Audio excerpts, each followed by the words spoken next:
The Reckoning Protocol, the broadcast of atrocity. The first message from the stars arrived on a Tuesday.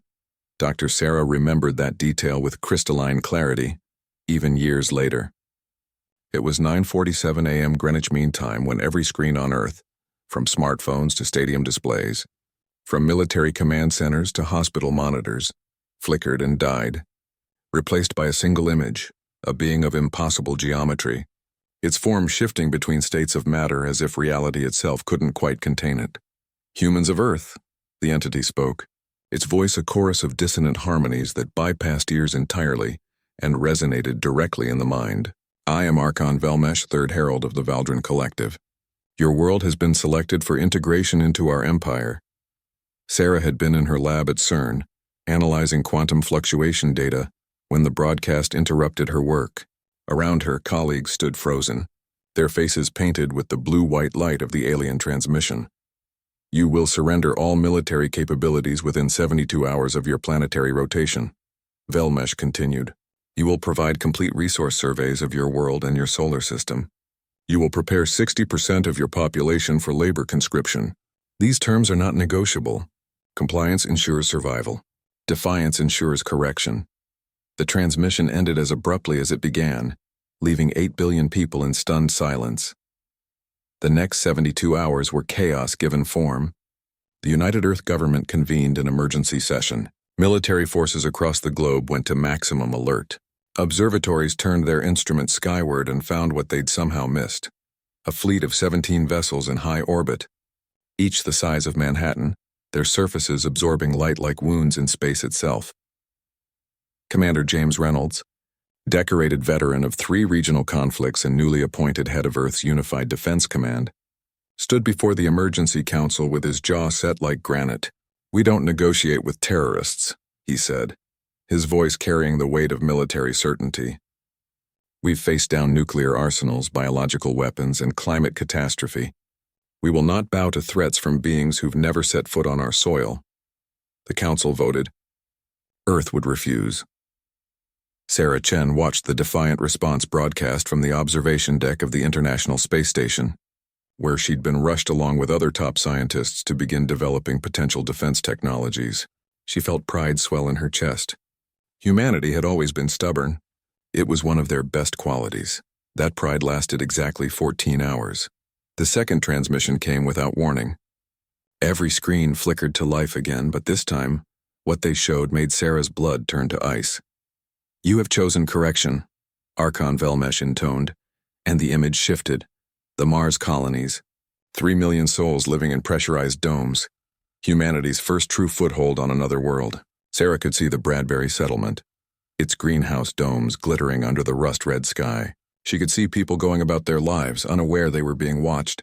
Then the Valdrin ships appeared in Mars orbit. Your species requires demonstration, Velmesh said. You will observe the cost of defiance.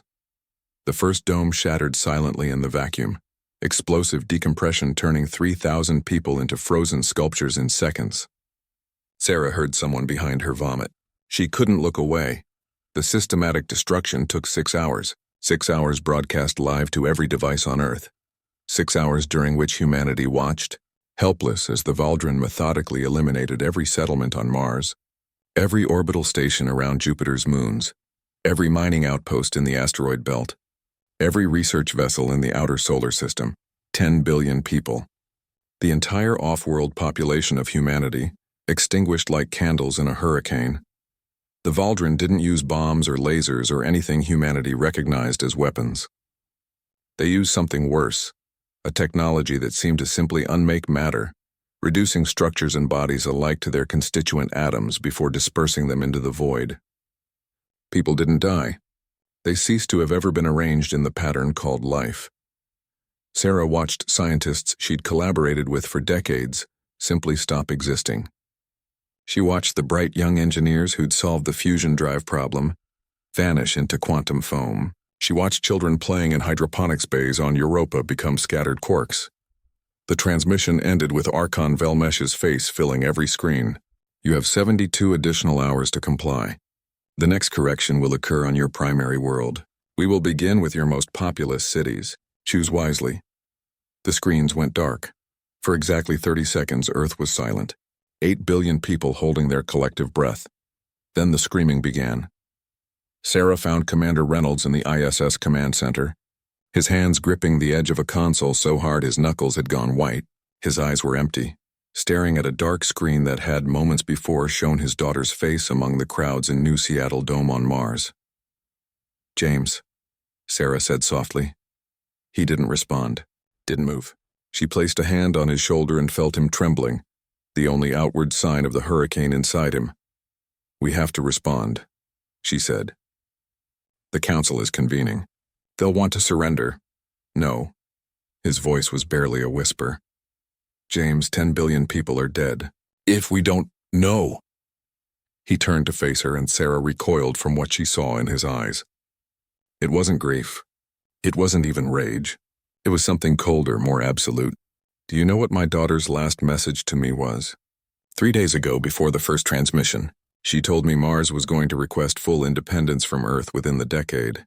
She was so excited. Said humanity's future was in the stars."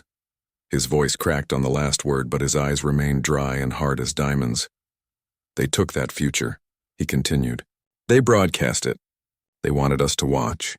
They wanted us to feel helpless. To break us." He straightened, his military bearing returning like armor. "They made a mistake." "What mistake?" "They assumed we'd respond rationally. That we'd weigh costs and benefits, calculate acceptable losses, negotiate terms." His smile was terrible to behold. "They don't understand humanity at all. They just taught us that negotiation is pointless, that surrender is death, that the only variable left is how many of them we take with us." The emergency council session was the shortest in Earth's history. 15 minutes of shouting, crying, and desperate pleas for sanity. Then Commander Reynolds stood, called for silence, and spoke for 3 minutes. "We have 72 hours, he said. "We will not use them to prepare a surrender.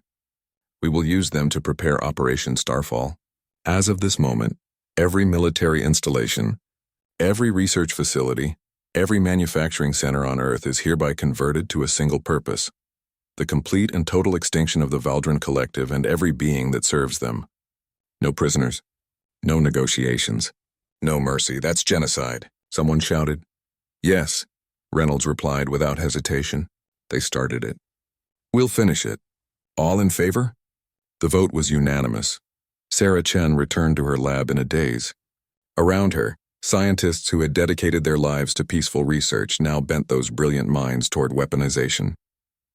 The quantum field generators she'd designed to probe the nature of reality were being reconfigured as dimensional shredders. The antimatter containment systems meant for deep space propulsion became the hearts of stellar torpedoes. Every dream of human advancement was melted down and reforged into instruments of annihilation. She thought she should feel horrified, ashamed, but when she closed her eyes, she saw her colleague Marcus, who'd helped her solve the unified field equations, scattered into elementary particles above Mars. She saw the children from the Phobos Academy, bright young minds who'd written her excited letters about their astronomy projects, simply cease to exist. The horror was already here. The shame was already complete. All that remained was the reckoning. On the third day, just as the Valdrin deadline approached, Earth responded with a transmission of their own. No faces, no names. Just a message in mathematical language any spacefaring species would understand. You wanted correction. You will receive education. You wanted compliance. You will receive extinction. You wanted us to watch. Now you will. We are coming. We will find every world you have touched, every species you have enslaved, every star you have claimed. We will burn it all. We will salt the ashes. And when we find your homeworld, we will ensure that history itself forgets you ever existed. This is not a threat. This is a promise. This is not war. This is elimination. Clock is ticking, Valdrin. We're coming for you all. The transmission ended with a single image. Earth, no longer blue and green, but wrapped in the red glow of planetary mobilization. A world transformed into a forge of vengeance. 72 hours after the deadline, the Valdrin ships in Earth orbit simply vanished. Not destroyed, but recalled. Archon Velmesh sent one final message. The Valdrin Collective acknowledges your response. Additional forces are being deployed. Resistance is futile. Surrender remains your only survival path. Commander Reynolds read the message, smiled that terrible smile, and gave a single order: launch the first wave. Across Earth, in hidden silos converted in frantic secret, weapons humanity should never have created came online.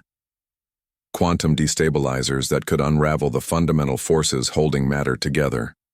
Stellar torpedoes carrying antimatter, warheads capable of igniting gas giants into temporary stars, reality anchors that could freeze entire regions of spacetime, and ships. Hundreds of them, built from every resource humanity could strip from their world, each one a knife aimed at alien hearts.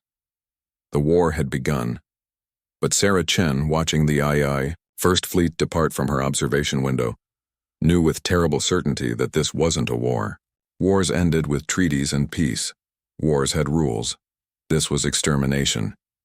And humanity, for the first time in their violent history, was united in a single goal: to prove that they could extinction better than anyone else in the galaxy. The Valdrin had wanted to teach Earth a lesson about power. They were about to learn that the most dangerous thing in the universe isn't the strongest species, or the most advanced, or the most ruthless. It's the one with nothing left to lose and everything to avenge. The forge of war 6 months had passed, since Earth declared extinction, and the transformation was absolute. Dr. Sarah Chen stood in what had once been the Amazon rainforest, now a sprawling military-industrial complex stretching across 3 million square kilometers. Where ancient trees had stood for millennia, manufacturing plants now rose like steel mountains, their furnaces burning day and night. The sky glowed orange with reflected fire, and the air tasted of metal and purpose. She didn't mourn the forest. That woman who might have wept for trees had died watching Mars burn. The quantum destabilizers are ready for deployment, reported Lieutenant Yuki Tanaka, her assistant, though assistant was too gentle a word for what they'd all become. They were architects of apocalypse now, every one of them. We've solved the stability problem.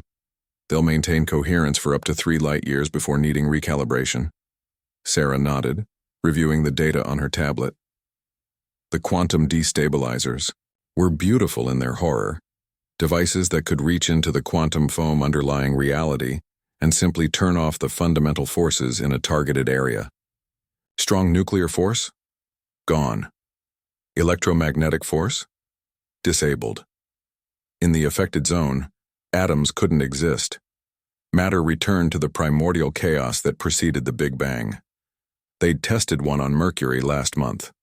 The planet no longer existed in any meaningful sense. It wasn't destroyed. Destruction implied there was debris, remnants, something left behind. Mercury had been returned to quantum probability. Schrödinger would have been proud and horrified in equal measure. "What's the yield radius?" Sarah asked, her voice clinical. 12,000 kilometers at maximum power. We can tune it down for precision work, but Commander Reynolds wants maximum effect for the primary targets. Primary targets. Such sterile language for what they meant. Every Valdrin world in the galaxy. Sarah's tablet chimed with a priority alert. Command wants us in the war room. Reynolds is briefing the assault plan. The war room occupied the heart of the complex, a subterranean chamber carved from bedrock and lined with screens showing real-time intelligence from across the galaxy. Earth's fleet had been busy these past months, not fighting but watching, learning. Every Valdrin ship that moved, every communication they intercepted, every world they controlled was now marked on humanity's map. Commander Reynolds stood before a holographic display of the galaxy, his face carved from the same granite as the walls around them. He'd aged a decade in 6 months. They all had. "Status report," he commanded. Admiral Kwame Okonkwo, formerly of the African Union Space Corps, now Earth's chief naval strategist, stepped forward. "Fleet Vengeance is in position around Valdrin Outpost Theta 7. Fleet Retribution is 3 days from Outpost Delta 9. Fleet Reckoning is holding at the edge of the Kepler 442 system, awaiting your orders. Total combat strength? 473 vessels across all fleets. Every ship equipped with the new weapon systems. Stellar torpedoes, reality anchors, quantum destabilizers, and conventional antimatter warheads as backup." Okonkwo pulled up a schematic. Each ship carries enough firepower to sterilize a solar system. Sarah listened as they discussed payload, capacities, and targeting solutions with the same tone others might use to discuss crop yields. This was humanity now. They'd turned their passion for creation into an equally powerful drive for annihilation. Intelligence suggests the Valdrin have 12 major outposts guarding approaches to their core systems, continued Okonkwo. After that, there are 57 tributary systems, conquered species they've enslaved. Beyond those, their primary civilization spans 900 inhabited worlds. 900, Reynolds repeated softly. And how many died on Mars and our orbital colonies? 10 billion, sir. 10 billion. Reynolds turned to face the assembled officers, scientists, and politicians. The math is simple. They need to lose 90 billion to balance the scales. We're not even close to being finished. A voice from the back of the room, Dr. Amara Osei, once a human rights advocate, now head of psychological warfare, spoke up. Commander, some of the tributary species had no choice in serving the Valdrin. They're slaves, not collaborators. Are we really planning to exterminate beings who are also victims? Reynolds' expression didn't change. The Valdrin built their empire on the backs of conquered species. Those species mine their resources, build their ships, feed their war machine. Every enslaved alien that maintains a Valdrin vessel, everyone that grows their food, everyone that supports their infrastructure is keeping the Valdrin alive. We end them all. That's genocide on a scale never imagined, Osei protested. We'll be killing trillions of potentially innocent beings. They showed my daughter no mercy, Reynolds replied, his voice dropping to barely above a whisper. They showed 10 billion humans no mercy. They broadcast it. They wanted us to see, wanted us to feel helpless. His voice rose. I will make them feel helpless. I will make every being in this galaxy who ever cooperated with the Valdrin feel the terror our people felt. And when we're done, when every Valdrin is ash and every world they touched is silent, maybe the galaxy will think twice before threatening Earth again. Silence filled the room. Sarah found herself nodding. When had she become this? When had any of them? But she knew when. She knew exactly when. It was the moment she watched her friends die. The moment she realized that the universe wasn't fair. Or just that civilization was a thin veneer over darkness.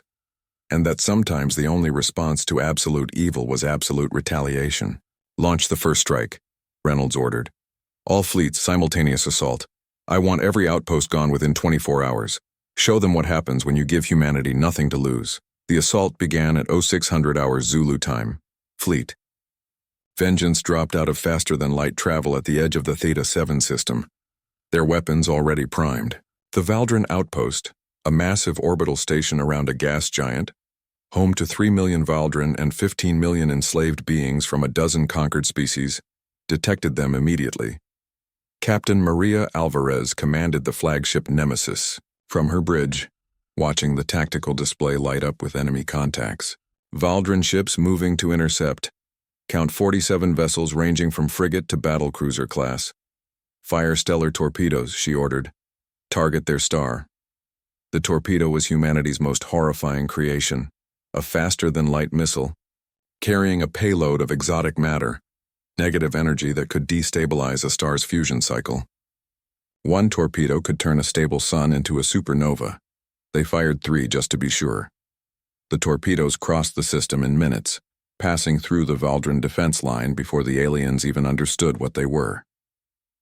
The first torpedo penetrated the star's photosphere and detonated in the core. The sun hiccuped. Just a slight fluctuation in its output. Then it began to brighten. All ships, retreat to minimum safe distance, Alvarez commanded. Get us out of here. The Valdrin must have realized what was happening because their ships suddenly broke off their attack, attempting to flee. Too late. Far too late. The star went supernova 40 minutes after the torpedo impact. The blast wave overtook the fleeing Valdrin vessels in seconds, vaporizing them. The orbital station had time to broadcast a single desperate plea for help before it was consumed by the expanding fireball. The gas giant ignited, its hydrogen atmosphere turning it into a brief second sun. 18 million beings died in 3 hours. Captain Alvarez watched it all on her screens, her face expressionless. Target eliminated, proceeding to Theta 8. Across the galaxy, 11 other fleet captains spoke identical words as 11 other stars died. The Valdrin response came within a day. Archon Velmesh's face appeared on every screen humanity could access, but this time, there was something new in the alien's expression. Fear. Humans of Earth, your actions are unprecedented in their brutality. You have murdered billions of innocent beings. The Valdrin Collective proposes immediate ceasefire negotiations. We will withdraw all forces from your solar system. We will pay reparations. This slaughter must end. Commander Reynolds recorded Earth's response personally. You wanted to teach us about power. Lesson received. Now we're teaching you about consequences. Every world you've touched will burn. Every star you've claimed will die. Every being that has served you will face judgment. You wanted us to watch your atrocity. Now you get to watch ours. No negotiations. No surrender. No mercy. We're coming for all of you. The video ended with Reynolds holding up a photograph, his daughter smiling in her Mars colony uniform. This is why, he said simply. This is why you all die. Sarah Chen watched the declaration from her quarters, a glass of synthesized whiskey in her hand, one of the few luxuries still manufactured on Earth. Everything else went to the war machine. Her tablet chimed. A message from Admiral Okonkwo. Intelligence has located the Valdrin Empress's home system. It's called Valdris Prime, population 73 billion, heavily defended by their remaining fleet. Estimated 4,000 military vessels, 4,000 ships. The largest concentration of Valdrin power in the galaxy. Their last stand. Sarah pulled up the quantum destabilizer specifications. With the right modifications, they could scale the effect. Not just a planet. Not just a solar system. An entire stellar cluster. She began running the calculations. If they positioned destabilizers in a tetrahedral formation around the Valdris system, synchronized the detonation sequences, and overcharged the quantum field generators beyond their theoretical limits, the numbers aligned. It was possible. 37 destabilizers positioned precisely, detonated simultaneously. They could unravel the quantum foam for 3 light years in every direction. The Valdrin home system and 7 neighboring systems would simply cease to exist on a fundamental level.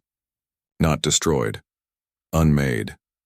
Returned to the quantum probability from which they'd emerged 13 billion years ago. 150 billion beings would die. The Valdrin Empress, her court, her military, her civilians, and 7 enslaved species who'd had the misfortune of living too close to their oppressors. Sarah finished her whiskey and sent the calculations to Commander Reynolds with a simple subject line. Final solution. His response came in 30 seconds. Approved. Begin construction of required devices. Target date, 60 days. Sarah stared at her reflection in the dark screen of her tablet.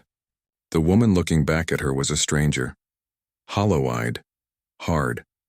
A murderer of worlds. But when she closed those hollow eyes, she still saw Marcus's face as he stopped existing above Mars, still heard the screams of 10 billion dying. I'm sorry, she whispered to her reflection. Sorry for what they'd become. Sorry for what they were about to do. But not sorry enough to stop. Humanity had been given a choice. Submit or die fighting. They'd chosen to fight. And if fighting meant becoming the monsters they hunted, if it meant carrying the guilt of genocide until the end of time, if it meant that every human alive would wake up screaming from dreams of burning world, so be it. The Valdrin had wanted to break humanity's spirit. Instead, they'd freed something that had been kept chained by civilization and morality, and the belief that there were lines too terrible to cross. They'd freed humanity's capacity for absolute, total, extinction-level revenge, and the galaxy was about to learn that of all the species among the stars. Humans were the best at it. The price of vengeance. The Valdris system appeared on the tactical display like a jewel cluster, 9 planets orbiting a blue-white star, each one teeming with billions of lives that had exactly 48 hours left to exist. Dr. Sarah Chen stood on the bridge of the Earth flagship Absolution, watching the final preparations with the same detached focus a surgeon might bring to a terminal patient. The 37 quantum destabilizers had been positioned over the past week, each one hidden behind a reality anchor that made it invisible to Valdran sensors. They surrounded the target zone in a perfect geometric array, their quantum field generators already humming with barely contained power. "All units report ready status," announced Admiral Okonkwo from his station. "We're synchronized and locked. On your command, we can initiate the cascade." Commander James Reynolds stood at the center of the bridge, his uniform immaculate despite 6 months of unrelenting war. He'd lost weight, they all had, and his eyes had the 1,000-yard stare of someone who'd witnessed the end of worlds. Because he had 17 Valdran outposts, 43 tributary systems, 207 inhabited worlds. The death toll had stopped being numbers and started being abstract concepts. Billions. Tens of billions. The human mind couldn't really process it, but Reynolds tried. Every night he made himself say the number aloud. 93,400,000,000 beings killed in humanity's crusade. 93 billion reasons to stop, and one reason to continue. His daughter's face as Mars died.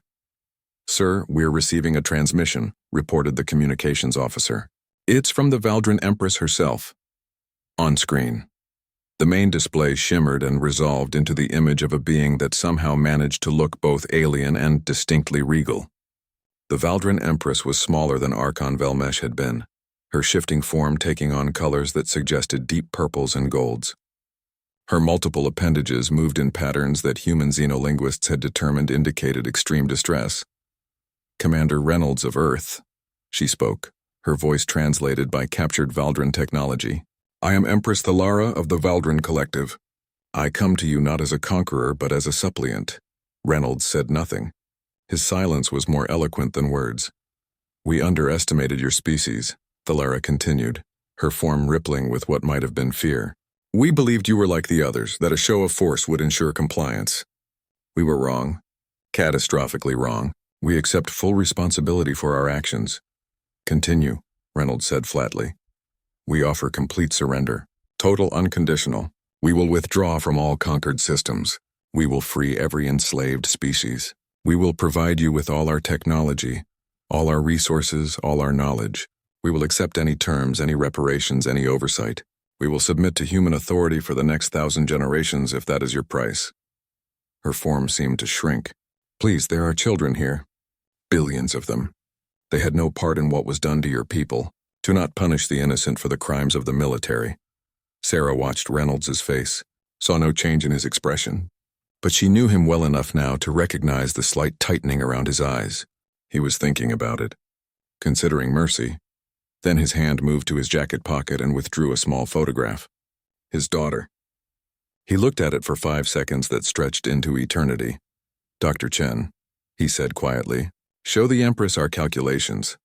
Sarah's fingers moved across her console, uploading the quantum destabilizer schematics to the transmission. "What you're seeing, Empress, is a map of quantum field disruption. In 47 minutes, we will activate 37 devices positioned around your home system. The quantum foam that underlies reality will be destabilized, everything within 3 light years. Matter, energy, space-time itself will return to its base probability state. You'll kill everyone," Thalara whispered. "Not just Valdran. The Kresh we enslaved. The Porthan. The Xylan. 7 species. 150 billion beings. Children. Infants. Those who never harmed you." "Yes," Sarah confirmed, her voice empty of emotion. "We will." "Why?" The Empress's form was shaking now. "You've won. We're surrendering. You've broken us. Why continue?" Reynolds finally spoke. "Because you broadcast it. You made Earthwatch as you murdered 10 billion of our people. You wanted us to feel helpless. Wanted us to know that we were nothing to you, that our lives meant nothing." He held up the photograph. "My daughter was 23. She was going to be a terraforming engineer. She was going to make dead worlds bloom. Instead, I watched her become scattered atoms because you wanted to make a point about power. We were wrong. You broadcast it." Reynolds' composure finally shattered, his voice rising to a roar that echoed through the bridge. "You made mothers watch their children die. You made fathers watch their families unmade. You turned genocide into entertainment. And now you want mercy? Now you want us to care about your children? We made a terrible mistake." No, you made a choice. You chose to show no mercy. You chose brutality over negotiation. You chose to treat human life as worthless. Now you get to learn what happens when you reduce a species to nothing but survival instinct and revenge. He leaned toward the screen. We're going to do to you exactly what you did to us. We're going to make you watch. We're going to broadcast the death of your home system to every remaining Valdren world. We want them to see. We want them to know. We want the whole galaxy to understand what happens when you give humanity nothing left to lose. Please, Thalara begged, her regal bearing completely gone. I will die. I accept that. But let the others evacuate. Give them 48 hours to flee. Many will die anyway, but some might escape, please. Show that humanity is better than we were. The bridge fell silent. Every officer, every crew member waited for Reynolds' response. Sarah found herself holding her breath. Was there still humanity left in him? In any of them? Reynolds turned away from the screen. Admiral Okonkwo, are all Valdren vessels in the target zone? Yes, sir. They've withdrawn all military assets to defend their home system. Approximately 4,000 warships, all within the destabilizer radius. And our intelligence on their other holdings? The remaining tributary systems? Without their military, the enslaved species will be able to overthrow their garrisons within weeks. The Valdren Empire will collapse. Reynolds nodded slowly, then turned back to the Empress. You asked us to show that humanity is better than you were, but you made us into this. You created us when you murdered 10 billion people and broadcast it. This is what you made. I'm sorry, Thalara whispered. For what little it means, I am so deeply sorry. Sorry doesn't resurrect the dead, Empress. Reynolds straightened. But I'll give you something you never gave us. I'll give you knowledge. You'll die knowing exactly when and how. You have 47 minutes to do whatever final things your species does. Say goodbye to your children. Hold your loved ones. Make your peace with whatever gods you pray to. We're giving you that much. That's not mercy, that's cruelty. That's more than my daughter got. Reynolds turned to Sarah. Dr. Chen, initiate the countdown. Broadcast it on all Valdren frequencies. Let them watch the clock tick down. Sarah's hand trembled over the control. Just once, then steadied. Countdown initiated. All Valdren systems are receiving the broadcast. The next 47 minutes were the longest of Sarah Chen's life. The bridge crew watched in silence as their sensors picked up frantic activity throughout the Valdren home system. Ships attempted to flee but were trapped by their own overlapping defense formations. Panic spread like a virus. Some vessels began firing on each other, desperation overtaking discipline. Sarah's console showed live feeds from their reconnaissance drones, images of city streets filled with crowds looking skyward, of children being held by parents who knew they had minutes left, of monuments and museums and places of beauty that would soon cease to have ever existed. At the 30-minute mark, the Valdren launched every weapon they had at the human fleet. Thousands of missiles, energy beams, exotic weapons that warped space-time. The human ship's shields held. Barely. They're not trying to destroy us, Okonkwo realized. They're trying to make us kill them quickly. Trying to force us to fire back to give them a warrior's death instead of this. At the 15-minute mark, all Valdren transmissions ceased except one. The Empress, sitting in what appeared to be a throne room, surrounded by her court. She wasn't begging anymore. She was recording. To the species of the galaxy, she said, her form held steady by visible effort. I am Empress Thalara, and I am the last of my line to hold this title. In minutes, the Valdren Collective will end. Not in war, but in extermination. The humans of Earth are about to kill 150 billion beings in an instant, and we cannot stop them. We brought this upon ourselves through arrogance and cruelty. Let our death serve as a warning. Humanity is not like other species. They cannot be conquered. They cannot be threatened. They will not forget. They will not forgive. And if you harm them, they will hunt you across the galaxy and end you utterly. She paused. We showed them no mercy, and in return they became merciless. We made them into monsters, and now those monsters will inherit the stars. To the humans watching, you have won. You have your revenge. I hope it brings you peace. The transmission ended. At 0, Sarah activated the quantum destabilizers. There was no explosion, no flash of light, no dramatic visual effect. The Valdres system simply stopped being. One moment 9 planets orbited a blue-white star bustling with trillions of beings. The next moment there was nothing but empty space and background radiation. 150 billion beings didn't die. They were unmade. Return to probability. scattered into the quantum foam from which all matter emerged. The silence on the bridge was absolute. Then someone started crying, then another. Within seconds, half the bridge crew was weeping openly, not from joy or relief, but from the crushing weight of what they'd done. Sarah Chen sat at her console, dry-eyed, staring at the sensor readings that showed nothing but emptiness where a civilization had thrived. She waited to feel something. Satisfaction, vindication, justice served. She felt nothing. Just a vast, yawning emptiness inside her chest that mirrored the void on her screen. The Valdran Empire has fallen, Okonkwo reported, his voice mechanical. All remaining tributary systems are in revolt. The enslaved species are broadcasting their liberation. They're thanking us. And the other Valdran worlds? Reynolds asked, silent. Every Valdran colony has ceased all transmissions. They're not surrendering. They're not fighting. They're just silent, Reynolds nodded. Good, let them live with that silence. Let them wake up every day knowing that humanity could end them at any moment, but chooses not to. That fear will keep them peaceful longer than any treaty. Sir, the communications officer interrupted. We're receiving transmissions from across the galaxy. Hundreds of species. They're all pledging neutrality, promising non-aggression. Some are offering tribute. The galaxy is terrified of us now, Sarah said softly. We've become exactly what the Valdran were, worse. No, Reynolds corrected. The Valdran conquered. We eliminated. There's a difference. We don't want an empire. We don't want subjects. We just want to be left alone. Will we be? Sarah challenged. Or have we started something we can't stop? Today it was the Valdran. Tomorrow it might be another species that threatens us. Next week another. When does it end, James? How many genocide events until Earth has killed so many that the rest of the galaxy has no choice but to unite against us? Reynolds looked at her with those hollow eyes. It ends when every species in the galaxy understands that threatening humanity means extinction. Complete, total, absolute extinction.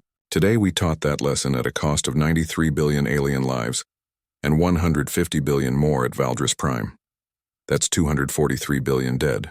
Maybe that's enough. And if it's not, then we'll teach it again. And again, until either the lesson sticks or we're the only species left alive in the galaxy. He turned to address the bridge crew. Set course for Earth, we're going home. The return journey took 3 weeks. Earth had changed even more in their absence. The war industries were being converted, not back to peaceful purposes but to defensive ones. Orbital fortresses that could destroy fleets, sensor networks that could detect any approaching vessel from 1,000 light-years away, weapon platforms that could crack planets. Humanity had won their war, but they would never be peaceful again. The victory celebration was scheduled in what remained of New York, but Reynolds refused to attend. Instead, he stood before the memorial that had been erected in Geneva, a vast black wall inscribed with 10 billion names.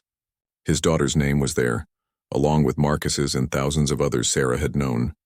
She stood beside him in the rain, 2 architects of genocide paying respect to the dead they'd avenged. Was it worth it? She asked quietly. Reynolds didn't answer for a long time. Finally, I don't know. I won't know until I die, and maybe not even then. I killed 243 billion beings to avenge 10 billion. The math doesn't work. The morality doesn't work. But I did it anyway because the alternative was letting their deaths mean nothing. And now we live with it. We teach the next generation what we did and why. We make sure they understand the cost of revenge, even when it seems justified. We became monsters to kill monsters, Sarah. That doesn't make us heroes. It makes us cautionary tales. Sarah looked at the names on the wall, thousands upon thousands of them. Each one a life ended too soon. I miss who we used to be. Who I used to be. Before all this. That person is dead, Reynolds said flatly. She died watching Mars burn. We all died that day. What's left are just ghosts pretending to be alive. He was right. Sarah knew he was right. The woman who'd laughed in laboratories and dreamed of unlocking the universe's secrets was gone. In her place stood someone who'd built weapons to unmake reality itself. Someone who'd calculated the precise specifications needed to kill 150 billion beings efficiently. What do we do now? She asked. Reynolds turned to face her, and for just a moment she saw a flicker of the man he'd been before his daughter died. We make sure it never happens again. We make Earth so powerful, so terrifying, so absolutely lethal that no species in the galaxy will ever threaten us. We build walls so high that nothing can reach us. We forge weapons so devastating that even considering attacking Earth is suicide. We become the thing that parents use to frighten children across 1,000 worlds. Be good, or the humans will come. That's a terrible legacy. It's better than extinction. He managed a broken smile. Besides, maybe in a few generations, when the fear has settled into respect, when every species knows to leave humanity alone, maybe then we can start remembering how to be something other than monsters. Maybe then we can become explorers and scientists and dreamers again. Do you believe that? I have to. Otherwise, what was the point? They stood in silence before the memorial, as rain washed across the names of the dead. 10 billion humans, avenged by 243 billion alien deaths. The math was terrible. The morality was questionable. The justice was ambiguous at best, but it was done. Humanity had paid the price of absolute vengeance. They'd become the most feared species in the galaxy. They'd proven that they could commit genocide better than anyone else among the stars. And now they would live forever with the knowledge of what they'd done. Every human who'd participated in the war would carry that weight until they died. Every future generation would learn what their ancestors had become when pushed to the edge. The reckoning protocol had succeeded beyond anyone's imagining. But as Sarah Chen walked away from the memorial, heading back to her laboratory where she'd returned to peaceful research, she couldn't help but wonder. If a species saves itself by becoming something monstrous, has it really saved itself at all? Or has it just found a more complicated way to die? She didn't know the answer. She suspected no one ever would.